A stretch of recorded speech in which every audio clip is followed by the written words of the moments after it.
and she's not far from here. She said I could come over and use her, like her home office if I needed to, but I didn't need to. But, so there were a few tense moments there.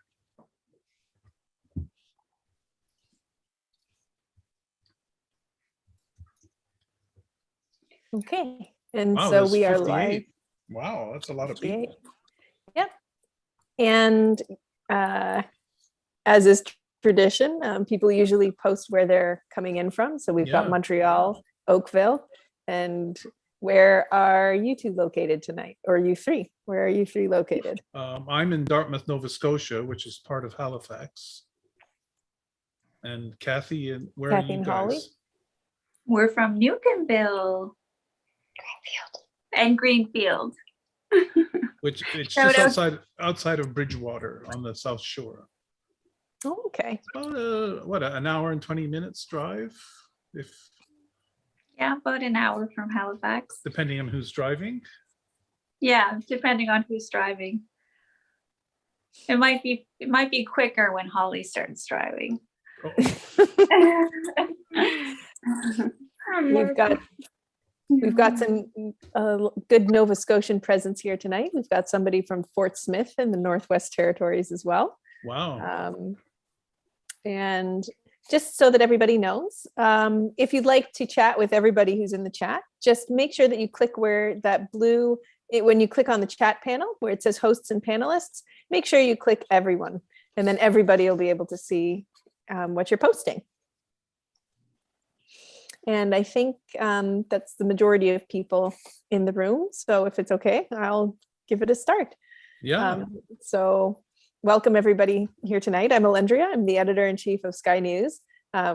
Tonight with me, I have Cathy LeBlanc, a member of the Acadia First Nation who is working at the Kejimkujik National Park and the National Historic Site when the Mi'kmaq Moons project began.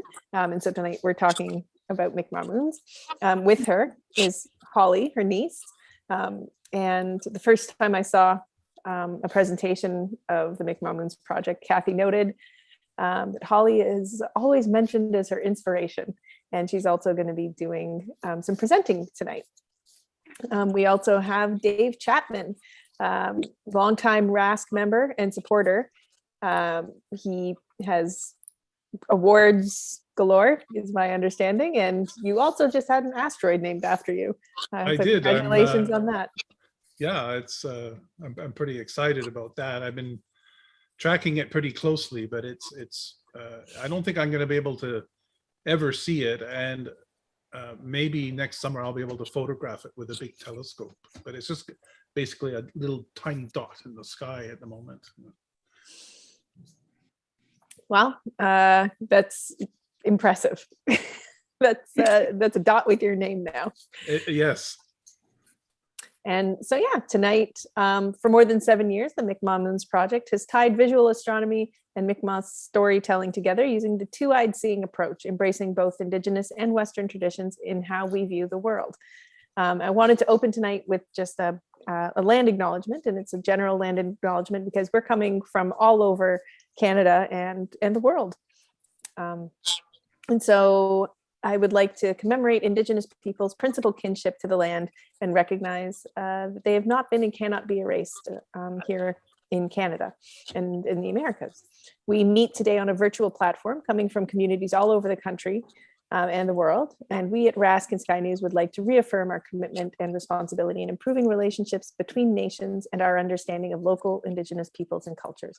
And so from coast to coast to coast, we would like to acknowledge the ancestral, traditional, and unceded territories of all Inuit, Métis, and First Nation peoples that call these lands home. And without further ado, I pass it on to you three to start with tonight's program. And thank you very much for being here and for presenting. Well, it's our pleasure and honor to be here. And Cathy and I are particularly excited because this is the first time that Holly has presented with us. So it's a kind of it's a watershed moment. I don't think that we'll be able to keep her away after this. So. She's been to a number of our presentations, and this is the first time she's presented with us. So we're really, really happy to have her.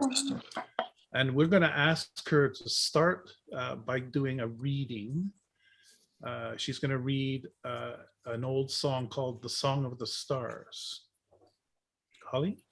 Yeah, and she would like to clarify, Dave, by saying that she's been joining us for some time, but this is her first time live. She wanted to clarify that. You're right. She's absolutely right. We did tape her once, and boy, she's I think she's got a legal career in her future. All right, Holly. Song of the Stars. So, Gwe, Nintellivici, Harley LeBlanc. Hello, my name is Harley LeBlanc, and I'll be reading the Song of the Stars. We are the birds of fire. We are the stars which sing. We are the birds of fire. We fly over the sky. Our light is a voice. We make a road for spirits, for the spirits to pass over. Among us are 3 hunters who chase a bear. There was never a time when they were not hunting. We look down on the mountains. This is the Song of the Stars. Thank you, Holly. That was very nice, very beautiful.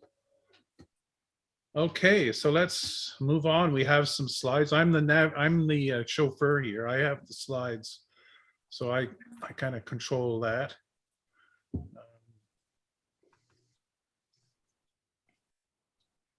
And of course, we're starting in the middle as usual. Let me just back up here. There's our title slide.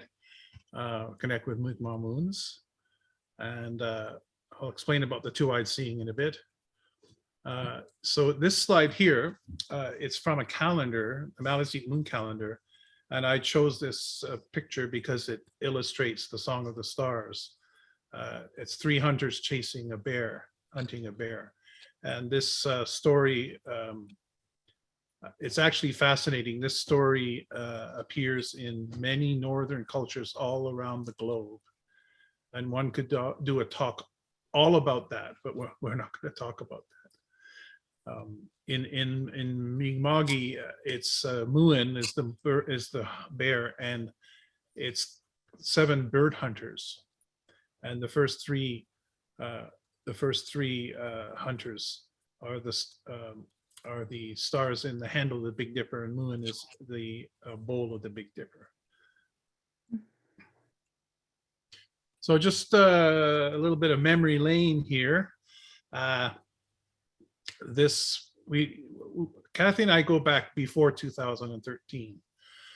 When I started working with Kejim Kujik in 2009 to set up the Dark Sky Preserve, Cathy was there, and Cathy, she and I worked together putting on the Dark Sky weekends and that kind of thing. But it wasn't until 2013 that she approached me to do a special presentation for Acadia First Nation in the fall of 2014. She was at a meeting and they said, we want to do all this astronomy. And she said, well, I know this guy. And so that's how it all started. And we thought we were just going to do a presentation and that'd be it. But it kind of, one thing led to another, and we've kept it up, and it's brought us to where we are today. I first met Holly in 2014. Here she is at a little talk I gave at Tantalon Library, which was just constellations and sky stories. And I got the kids to create their own constellations from random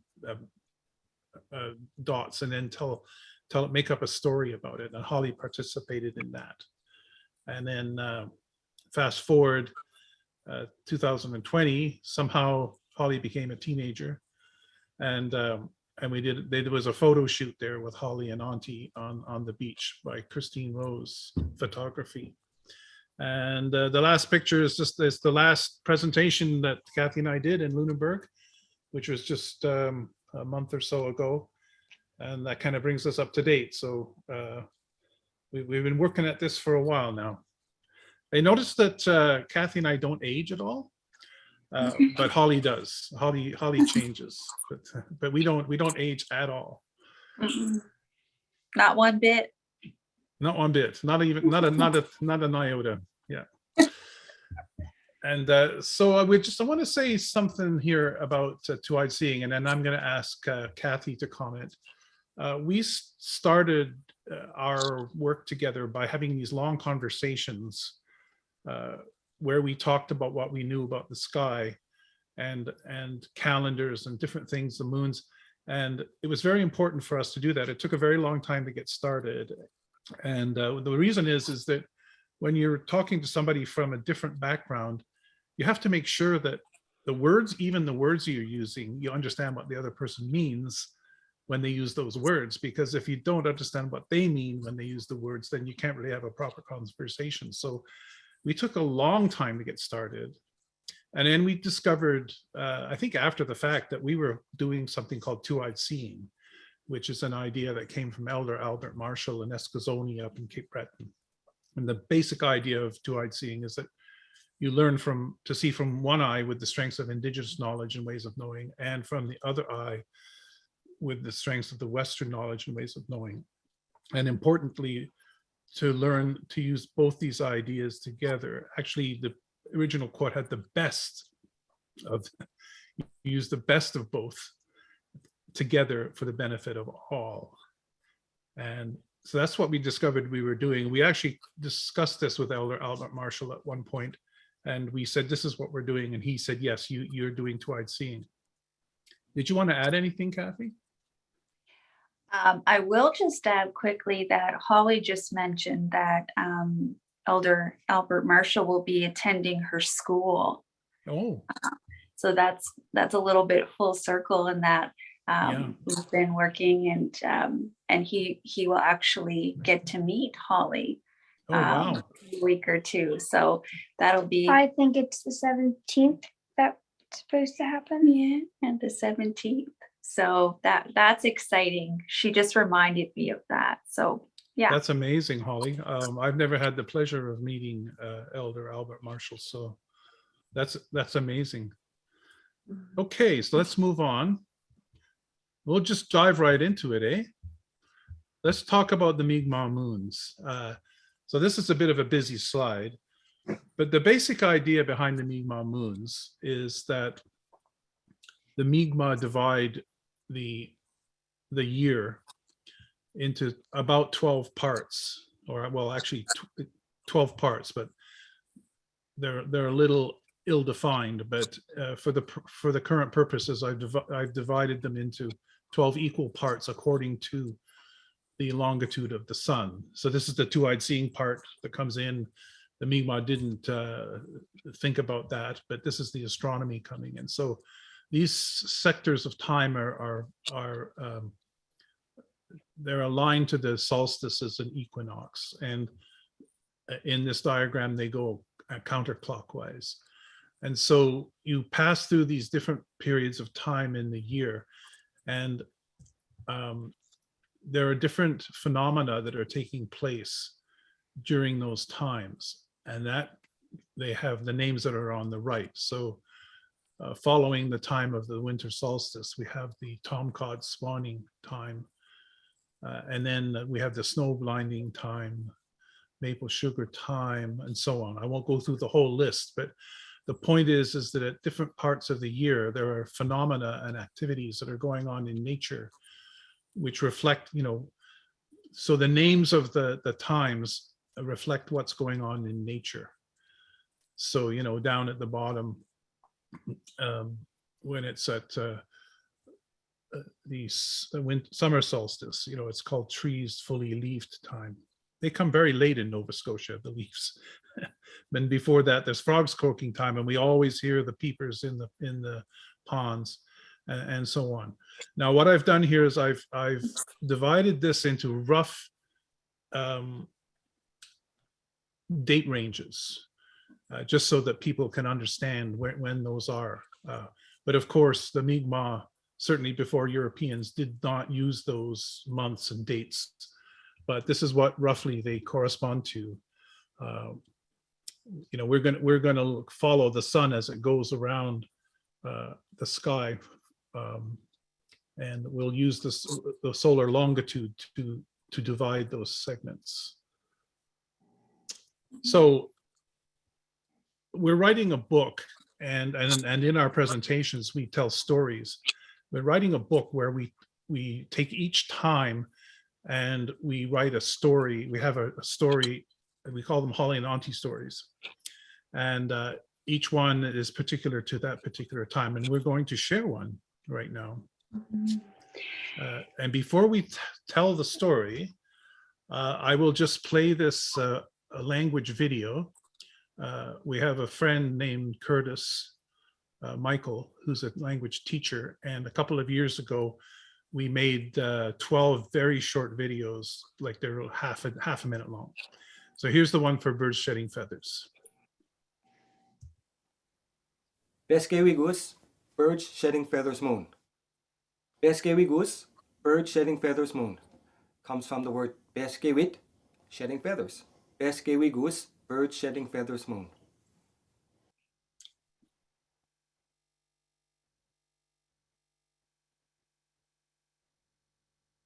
The RASC label is there because the RASC gave us some grant money through the Special Projects Fund, so we credit them. So I'm going to stop sharing because now we're going to act out one of those stories. We've never done this before, so bear with us. So, And I would just say before we get going that these stories are real life stories that Holly and I experienced together. Yeah. In fact, when you said frog croaking moon time, she looked at me because And the snowboard. yeah, because those were one of our first couple experiences together. But when she was only 6 years old, and she's 14 right now, and a very brave 14, I would say, to be joining us tonight.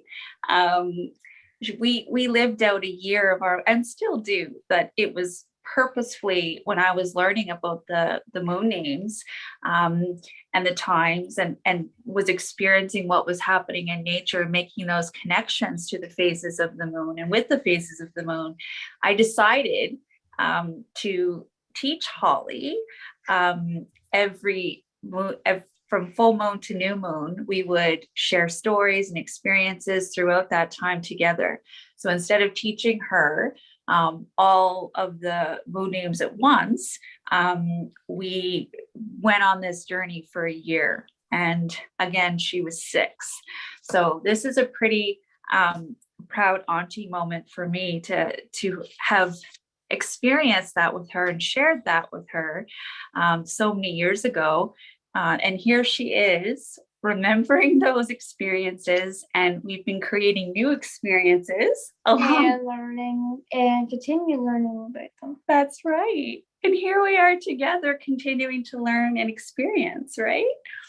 So we are going to, as Dave said, for the very first time, share a couple of the stories from the book. And we're going to read our parts, eh? okay, so I'll set it up. This is birds shedding feathers time, and it's the one after trees fully leaved, and the one, so it's in midsummer. You have to imagine it's in midsummer, and it's before the berry picking time. So I have one line in this as narrator, and I will begin. Birds shedding feathers time. One warm summer day, Holly came to visit her auntie. Look at this pretty feather I found. I'm seeing feathers everywhere on the ground these days. Oh my goodness. Do you know what you have there? It's an eagle feather and very special.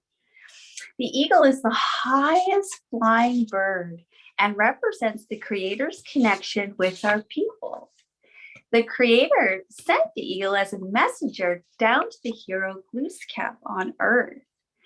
The eagle gave Glooskap a feather to remind him of his responsibility to care for the earth. and to be honorable and truthful in all actions.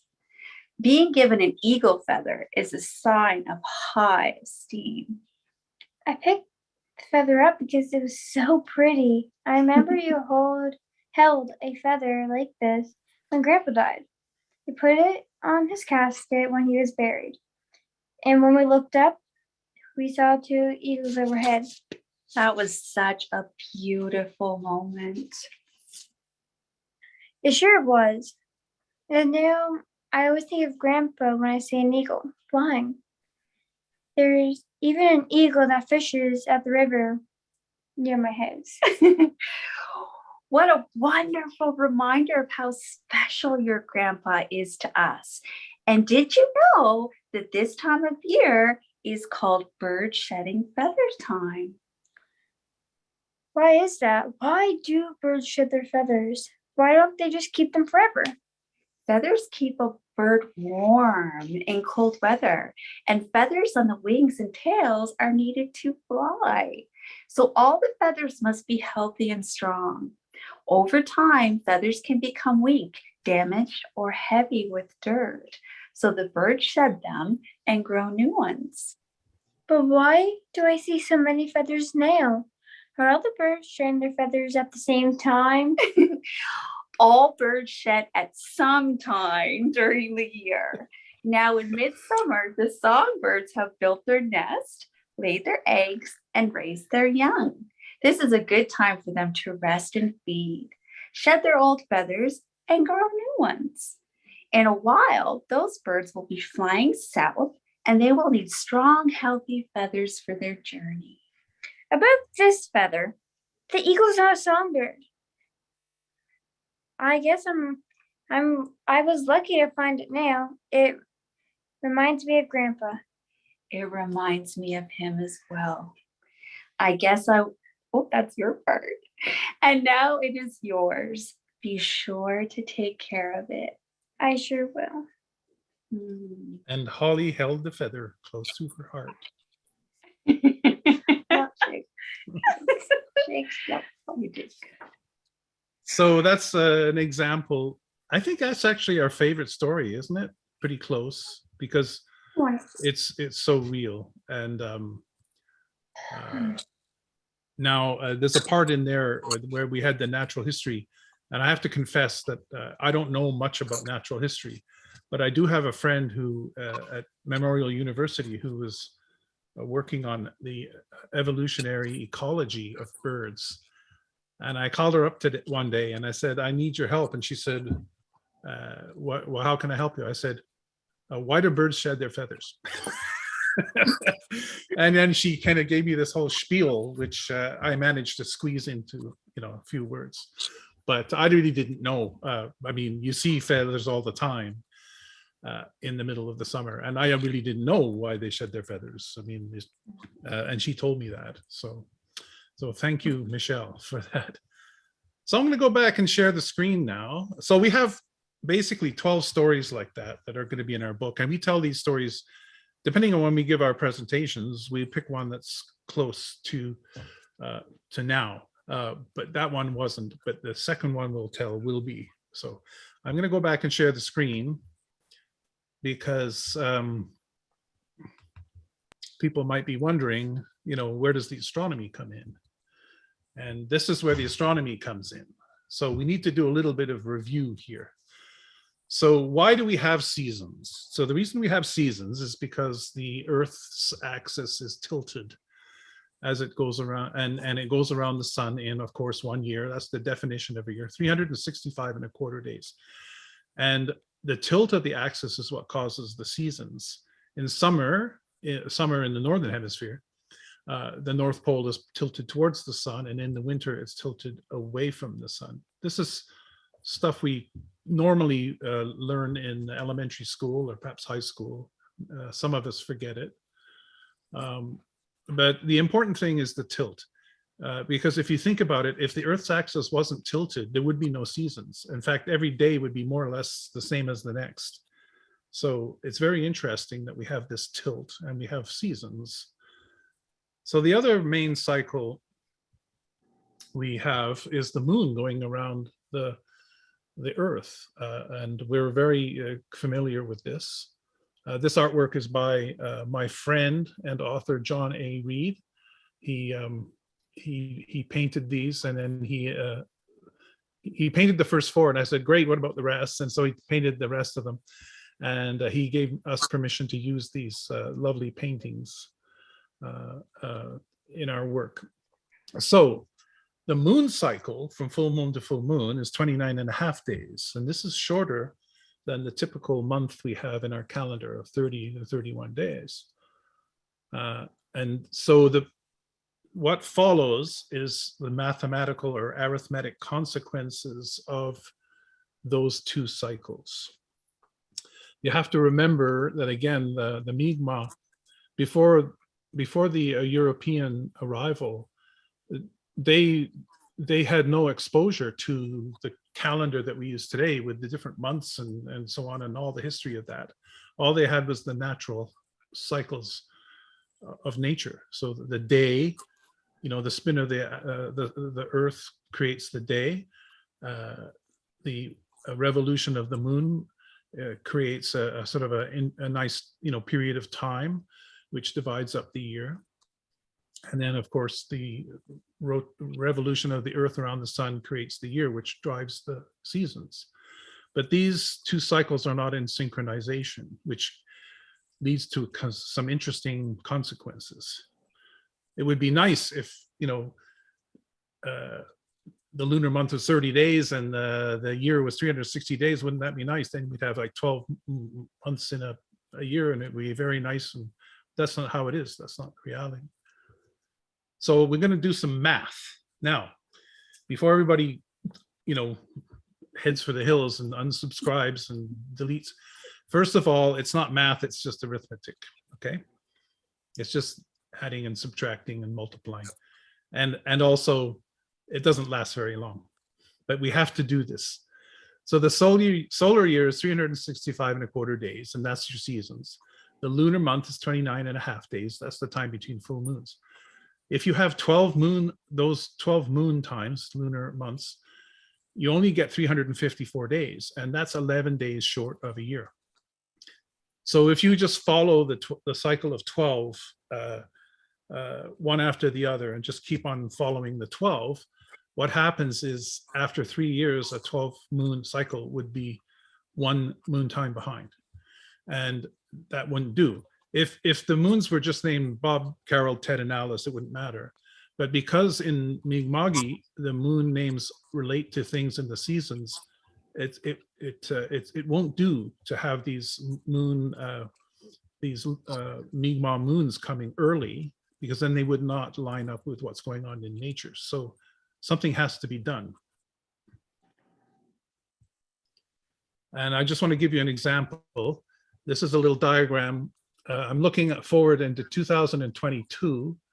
What I've done here is I've taken those 12 sectors of time following the sun around the sky, and I've put a moon, I've put a dot on the date of the full moon. And you can see in 2022, there is a full moon in each one of those sectors. So no problem, 12 sectors, 12 full moons, no problem next year. But if we go on to 2023, if you look there carefully, as we get into 2023, those full moons are getting very close to the beginning of those times where they switch over. And what happens when you get down to the birds laying eggs time, it turns out that there's 2 full moons in that little sector. And then, you carry on. But if you follow the 12 moon names that we introduced at the beginning, you're going to be way behind. You're going to be a whole cycle behind. And so the Mi'kmaq teachings don't tell us exactly how this was done. And this is where we have to kind of fill in the blanks. And there's different ways to deal with it.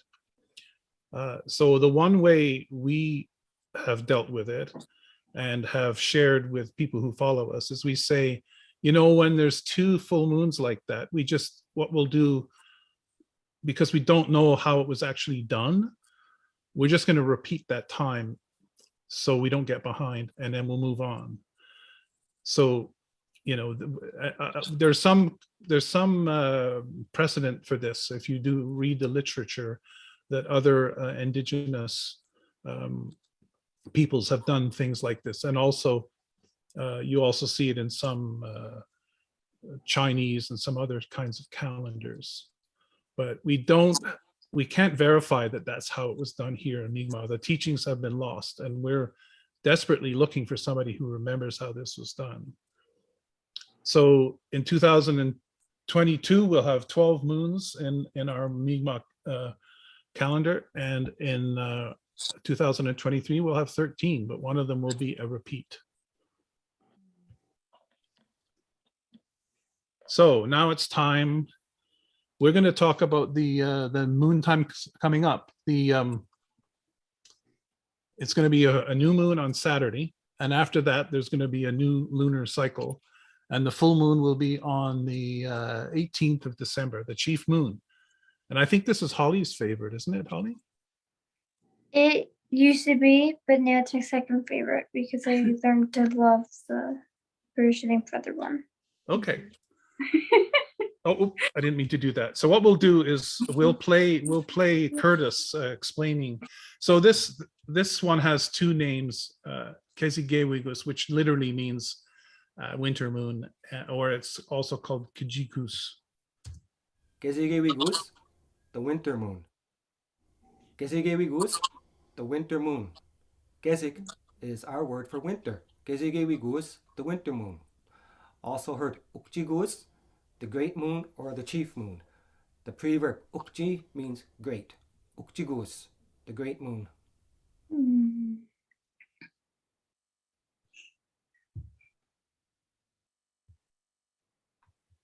So it's time for another story.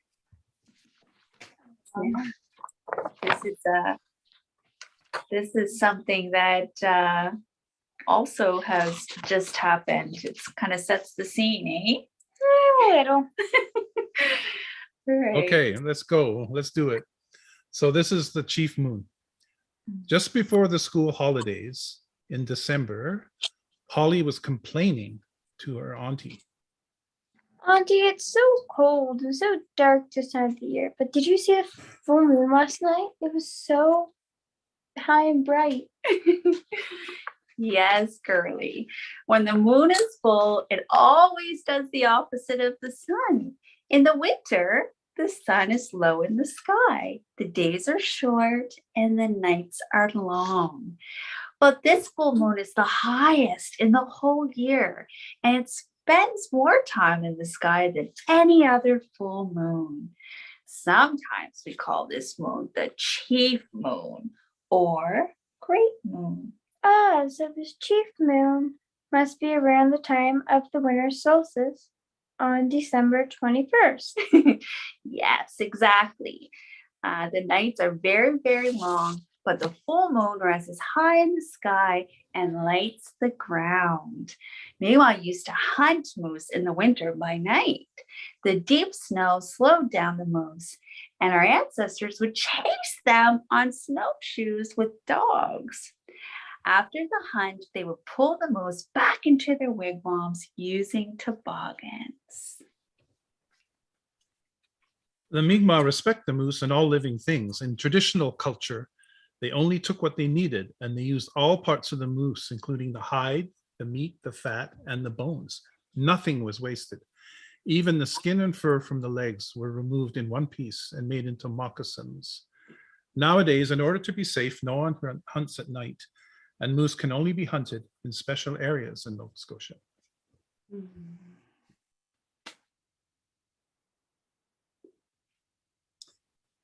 So I just wanted to point out that we use several words in that story, which are Mi'kmaq words. Wigwam, toboggan, and moccasin are all from Mi'kmaq.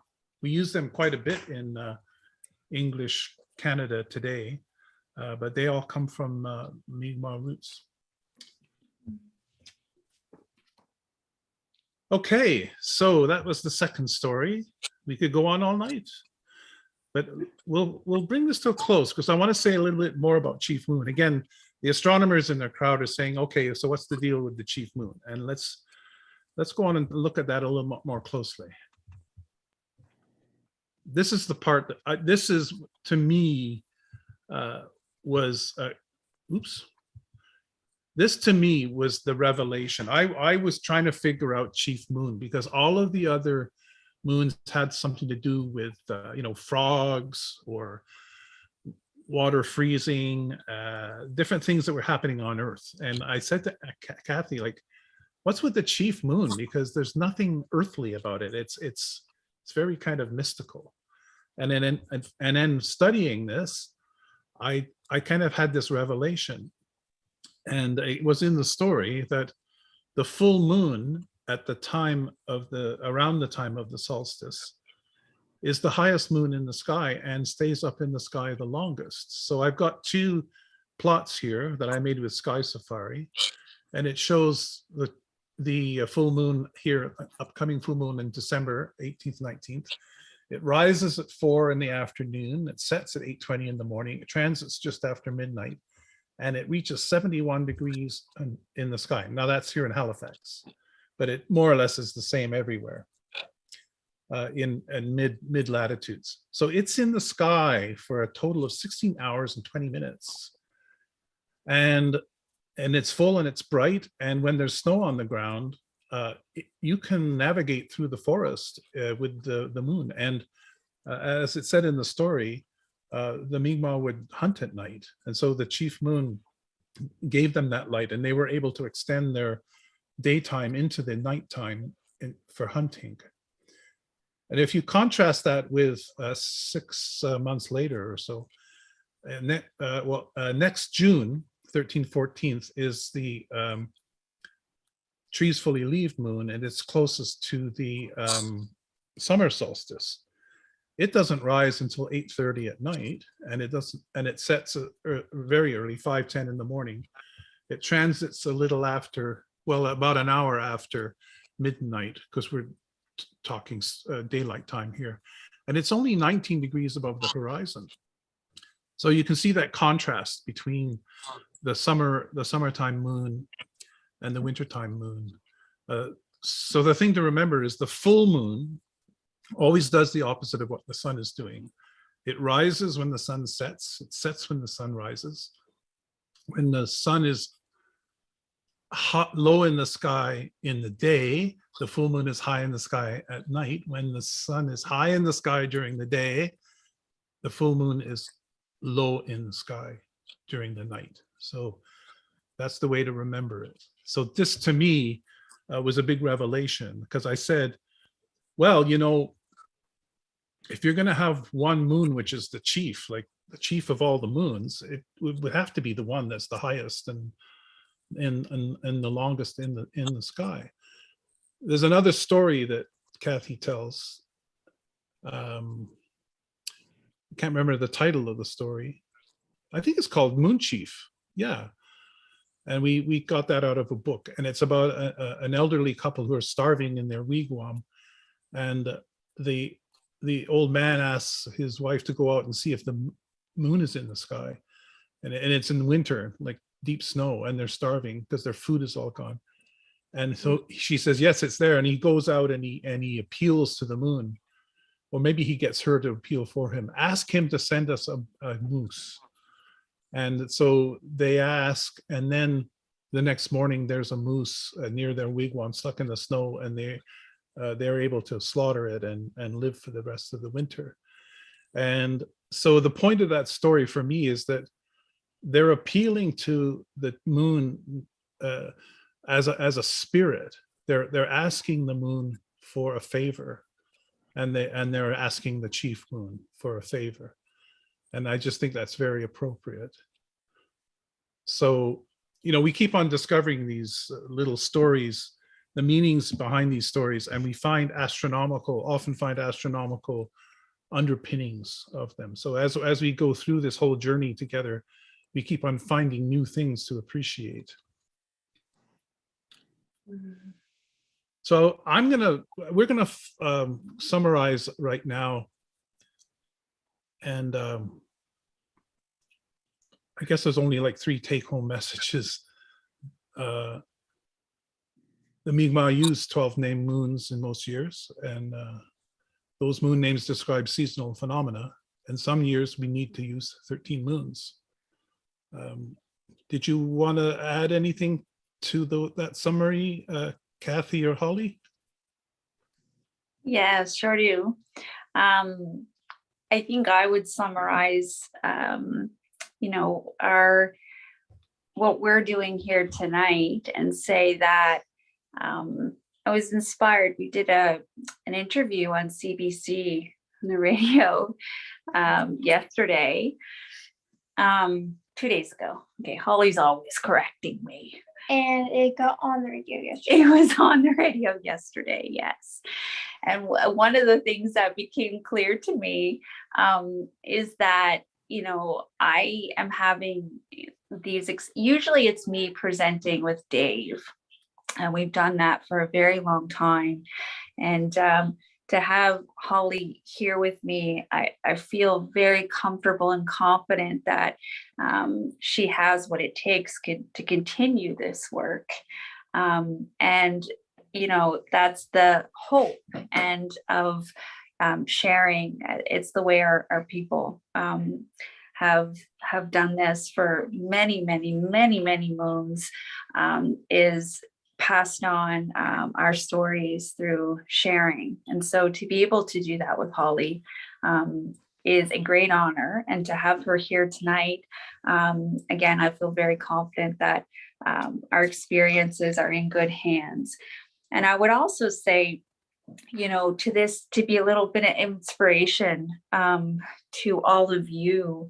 And that's what became clear during the interview, was to share your stories with family. So and everyone that's right. Because that's how we connect. And I think we've lost a little bit of that with our families and sharing stories and making sure that our children and our grandchildren and our nieces and our nephews have stories and traditions to pass through to their children. So I would just say, share your stories. And if you're looking for a way to connect, as we all are right now during the times that we're in, I would say, what I did with Holly and what I did with myself when trying to learn about astronomy is to go outside and look up and just enjoy your surroundings. And that's what I did with her. We spent a lot of days sipping tea, as she is tonight, and just looking out our window and see what's happening. And then at night we would go out and we would look at the phases of the moon. And we have beautiful times together, don't we, in doing that. So you can start simple with the loved ones in your life, and just do that. And then see where that goes. It's amazing what can happen when you connect in those simple ways, right? Is there anything you would like to say to end?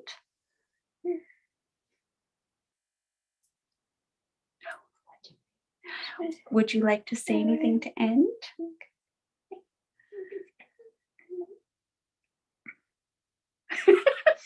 I think she's all talked out, Dave. You might want no. Oh, you're not. No, I'm not sure she's your actual niece, Cathy. I know the apple doesn't fall far. You can tell. Okay, so there may be another opportunity for Holly to say something. I just want to share the screen just a tiny bit more, because I just want to throw up the acknowledgments here. There's a number of people who have aided us along the way. I'm not going to read out all their names. You can see them there, but it's quite a diverse group. There are First Nation people, and there are academics, and there are settlers, people with different sets of skills. And we wouldn't be here today doing this without the cooperation and help from all of the people on this list. And we really need to acknowledge that. It's a real network of people who have, are interested in what we're doing and have aided, and it continues to grow.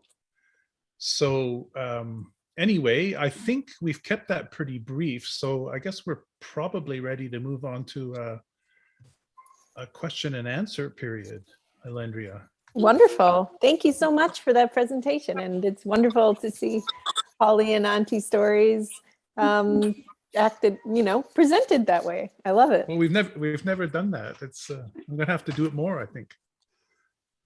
That's great. Yeah, I did. I've got a few questions here from the chat, and I'll start with from Vicky Sherwood. Her question was, where is number 1 in the moons? So what would there have been a first moon of the year? That was January moon, wasn't it? That makes sense. Yeah. Well, Like, would it be chief moon or around? Strictly speaking, it's kind of like a never-ending cycle, which never begins or ends, and that's what we teach. But of course, anytime you start talking about it, you have to start somewhere, right?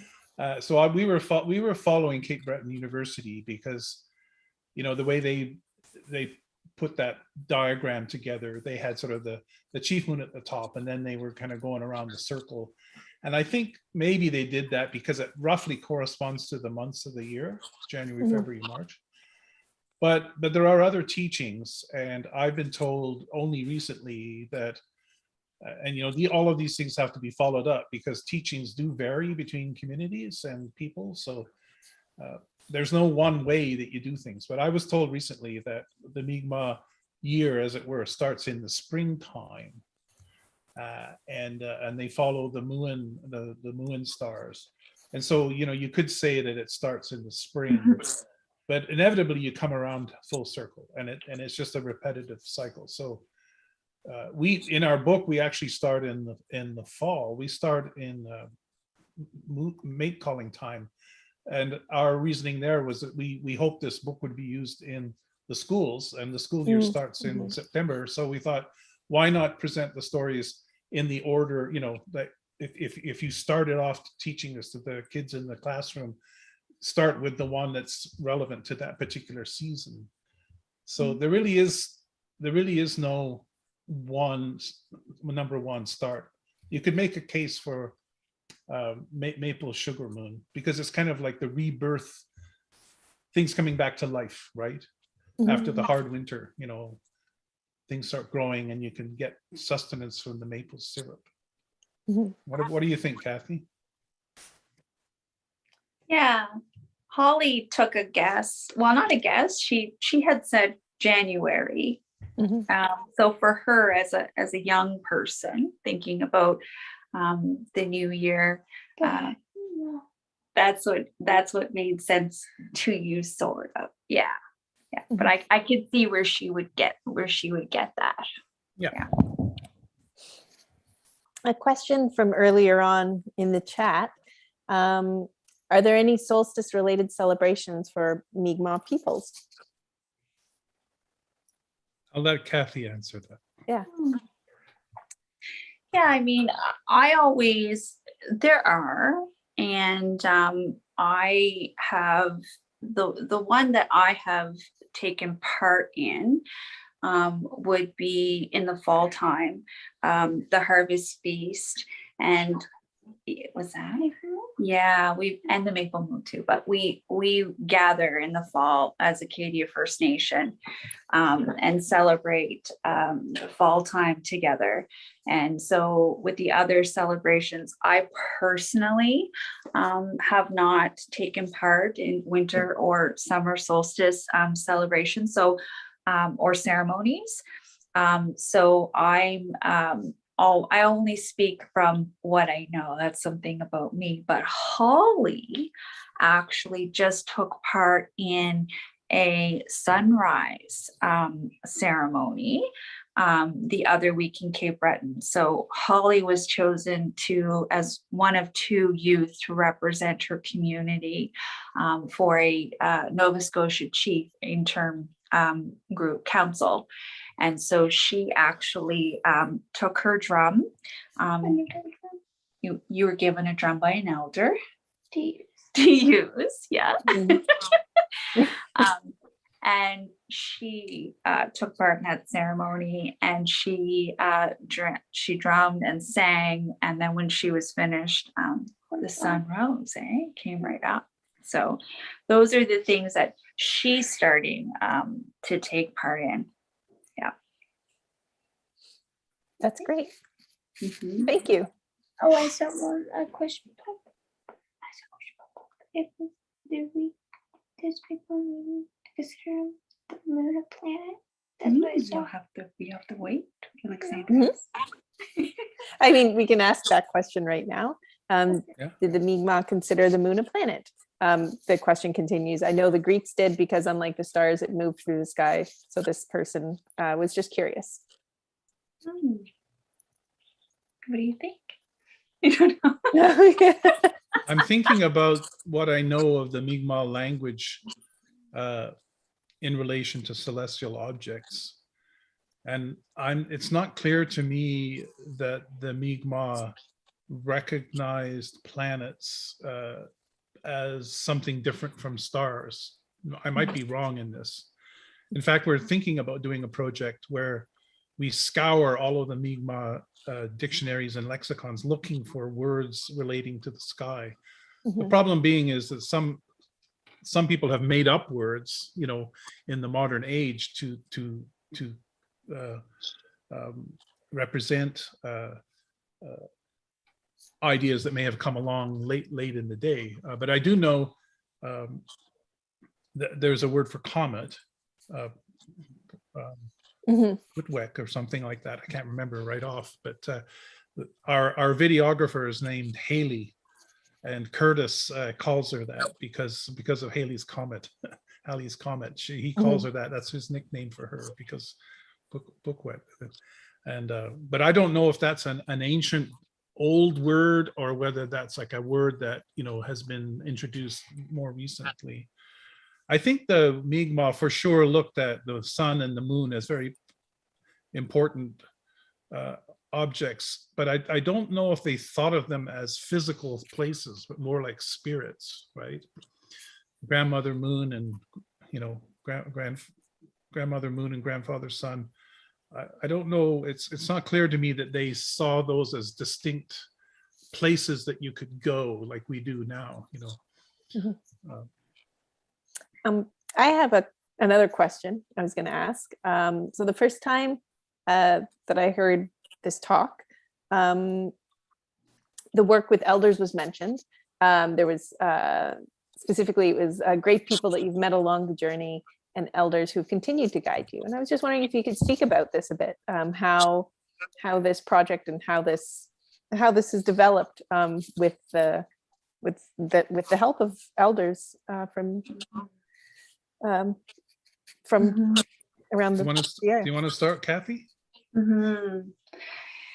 Yeah, I think it's been an incredible journey in that way, in which we were, again, I speak about Cape Breton only because we were just there, but we took part, Holly and I, in a night sky storytelling session with elders, and it's, for me, there's so much, and there's so to be embraced and to be part of this larger somewhat so big of a thing where we just play a little part.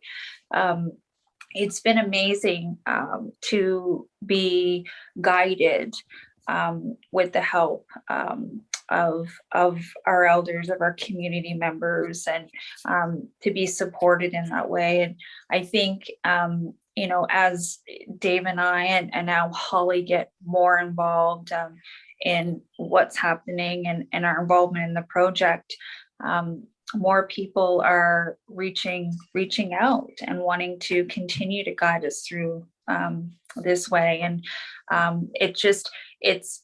it's been so humbling, I felt, and feel so, part of something that I know we can always learn more and more about. And if there's anyone in this audience this evening who has any information or any stories they would like to share, I think that's the big part of where this project is today, is that Dave and I have always been open for more and more. And so we are absolutely, we're people who aren't claiming to be, experts by any means on the topic. These are just our experiences, and now the experiences with Holly. So yeah, it's one of those things where, we hope that more people in the community, and especially elders who have, any stories to share, to please continue to reach out, because we're learners, all of us, and that's really important. So yeah, that's all I have to say on that. Dave, if you have anything to add. Yeah, I have a couple of things. I feel like I'd like to acknowledge the work of Professor Emerita Cheryl Bartlett of Cape Breton University. She's not Mi'kmaq, but she was the chair of the Institute for Integrative Science and Medicine. And it was through her efforts working up there with the marshals and other people that this whole, our starting point was the work that community of people did back in the International Year of Astronomy. That was where we started from and learned from. So she deserves a lot of our thanks for coordinating a lot of that work. And she, to this day, is one of our biggest supporters and advisors. And she is very connected to the elders up there and has been helping us connect with them even now. The other thing I wanted to say is that our book, if anyone's ever written a book, how you start out with so much enthusiasm, and then you get the words down, and then there's this excruciatingly long period of time where nothing seems to happen, and that's what's happening with our book. But if you have that experience, we'll add this one to it, because even after we're done and we're happy with it, and we've got the illustrations by Loretta Gould, which are beautiful, and so any book of this nature that comes out in Nova Scotia has to pass a board of Mi'kmaq elders and educators. And so there's this extra level of scrutiny and review that takes place. And we were sort of biting our nails about that, but it came back with a pretty good report. But the one thing that they acknowledged was that really, when it comes to the astronomy part, that there aren't a lot of people left anymore in the Mi'kmaq community who understand the astronomy. And so they were suggesting that we go even look further to try to find more people to look at that. So that's what we're doing now. But we've been doing this for years now, and begging people to tell us. And so, like Cathy said, we're not saying we're the experts, but our book and our work, it's the story of our discoveries learning about this. And we are definitely open. We're always open. And we keep on getting new information that needs to be, it needs to be investigated and validated, because, people will come up with all kinds of different ideas. Not all of them are valid. And so it's a pretty tricky business, picking the things that are authentic and genuine from, somebody, like some stuff I think that we've been told or been given, it seems to have been kind of changed by exposure to the internet and all kinds of other ideas that are out there. And so Cathy and I discovered that we discuss everything in full detail before we ever share it, because that's just how we do it. And there's things we haven't mentioned tonight that are still under discussion. So, but yeah, we definitely depend on those elders who are shrinking in number, unfortunately. And we're just trying to preserve what we know now as best we can, so future generations can kind of build on that, like we built on what Cape Breton did 10 years ago. Future generations like the one that Holly. Holly's in. Yeah, like Holly, I expect Holly is gonna take this up, and she'll learn about the culture, and she'll learn about the astronomy, and she'll be able to do this single-handed. Eh? Yeah, I'm kind of worried after tonight. I'm kind of worried about my job here, Dave. Yeah, My part gets smaller and smaller No bigger. as Holly gets bigger, and it's beautiful. It makes my heart so happy, and it's such an authentic and genuine way of having it happen. Right. And I think when we think about people who have come before us, and our elders, our community, like this is, how we hope that things happen. And so, it's a good example of that passing down of knowledge. Yeah. Are we getting to all the questions out there? Most of them, yeah. I think there's one question I wanted to ask, just kind of following up on that, and that would be, what's next? There's a book, there's the YouTube series, there's a feature film in the future. I don't know. we have more ideas than there is time and money to realize. I'm always coming up with crazy ideas. When we first started doing this, we say, hey, wouldn't it be great to write a book? And it was like, who would want to write a book like that? Or or actually put out a calendar, an actual calendar. We've almost, hopefully next year there'll be a book. We don't have a calendar, but sometimes our stuff shows up on the RASC Observers calendar. And the Blomidon Naturalist Society here uses the Mi'kmaq moon names. What's next? We're branching out a bit, because we're branching out beyond moons. We're getting into the star stories a bit more than we used to, and there's a lot to be said about that. That could be maybe a topic of a future talk. But Moon and the Seven Bird Hunters.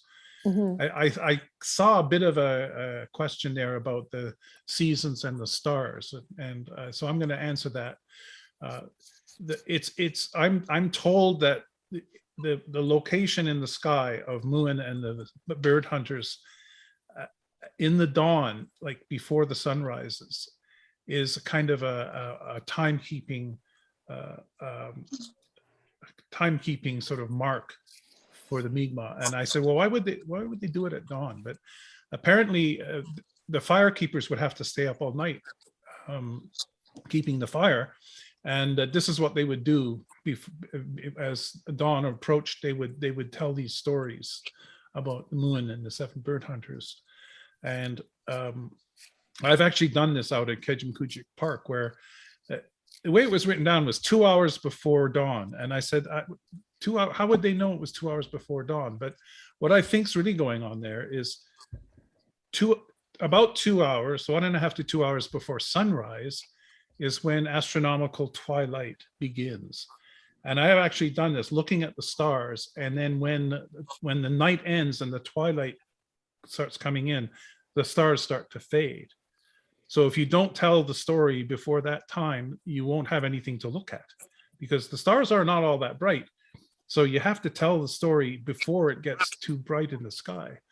And that's how I believe the time of year was marked, almost like a clock.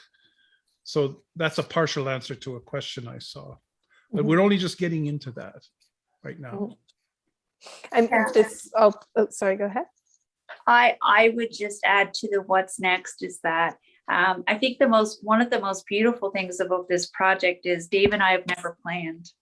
We've never planned it, and that's how we feel that this is so right, is because it has taken a direction and a life of its own, and we just happen to be the three now people who are kind of riding the bus. But we've always been shifted in directions that we are always humble and surprised by. But again, it comes down to just the authenticity and the connections that Dave and I have with each other, and now that we have with Holly. So as I will kind of maybe a bad dad joke, but the sky is kind of the limit, and it really is taking us to direct. I know, I'm so glad you laughed at that. Because we never know. If you would have asked me a few years ago if I would be sitting here with my 14-year-old niece sharing these, and I'm so glad that a lot of people have commented on how much they like this experience, because I would have never thought. So it's exciting to think about what's next, and it's exciting to think about what Holly has next, as she's known in her school that she goes to as the Moon Girl, right? So she's already paving the way, and things are happening to her, like being on the radio yesterday, that she never would have imagined for herself. So it's beautiful to watch the journey and be part of it, and to go on to do. And Dave and I also are very careful about what we take part in, and we take great responsibility and care of where this project goes, knowing that we have been guided on our journey, and now we're guiding other little ones on our journey. So we're very specific and about what we share and who we share it with, and what projects we take part of, because we have a lot of people who are big fans and supporters, and we just want to continue to do things in the right way. So it's a lot of responsibility, and we're just going with what feels right. Yeah, there was somebody who mentioned in the chat that they were that they liked to share the Mi'kmaq Moons project with their, I think they said with their class. I think I know who that might be. Yeah. Yeah, I was talking to a teacher just last week, and I was amazed that she every full moon she teaches her grade 1 class the name of the moon in Mi'kmaq and the significance of it. And I was astonished to hear that. I wish, that's kind of like a stretch objective. We would like to see even just that knowledge of the names of the moons be taught to every school child in Nova Scotia, just as part of the curriculum. We feel that if by acknowledging the Mi'kmaq names for the moons, that would go a long way to show respect for the Indigenous culture here, and to create a sense of reconciliation. I mean, it's only a tiny thing, but I mean, apart from all of the other things that reconciliation means, for people to use the Mi'kmaq names, I think would be a tremendous step for us here. And hopefully, with our book being published and available, people will be able to pick that up and use it. And I'm going to ask one last question, I think, for time's sake. And this kind of ties back into something you said earlier. The names of the moons reflect close ties with seasonal life. And is that true of constellations? And I've heard a couple of stories about birds. We don't know enough about those sky stories. And the most famous one is the moon and the 7 bird hunters. Not enough time to go into it now, but I will say that if anyone is interested in that, if you go to our YouTube channel, apart from all the great Mi'kmaq moon content there, our channel on YouTube is now hosting the story of Mi'kmaq, of the moon and the seven bird hunters in English, French, and in Mi'kmaq. So that would be a great starting point for somebody who's interested in that, because it deals with the cycle of the seasons, and it deals with what happens in the fall when the bear gets murdered, and what's happening in the winter. And then there's this really cool astronomical part where 4 of the birds get lost, and it's because the stars go under the horizon, and only 3 are able to follow the bear, and those are the 3 stars in the Big Dipper. I mean, that's two-eyed seeing at its finest. So that would be a great place to start. I don't know if there's anything more than that we know about. I'm gonna see if I can find the YouTube. The YouTube channel should be in the link tree that you sent, that you posted Absolutely, earlier, yeah. correct? Yeah. Yeah, you could spend all weekend looking at all the stuff that's on that link tree, and you still wouldn't be finished. You watch all the videos and read all the things that we've written. It's all out there. We haven't hidden anything. All right. Well, thank you all for being here tonight. This is wonderful, and I love the stories. Like those are great. Any final words? Yeah, so Holly would like to end the presentation, if that's okay, Dave. Yeah. Yeah. What's she gonna do? Well, she's just going to say a very simple little phrase. Yeah, quick little thing here just to end us off. So in our culture, we do not say goodbye. I'm going to let you say it. We're fighting like me and Dave usually fight. I'm loving this. Okay.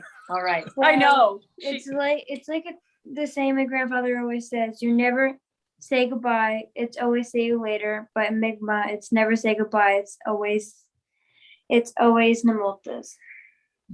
Namultis. Namultis. Yeah. Namultis.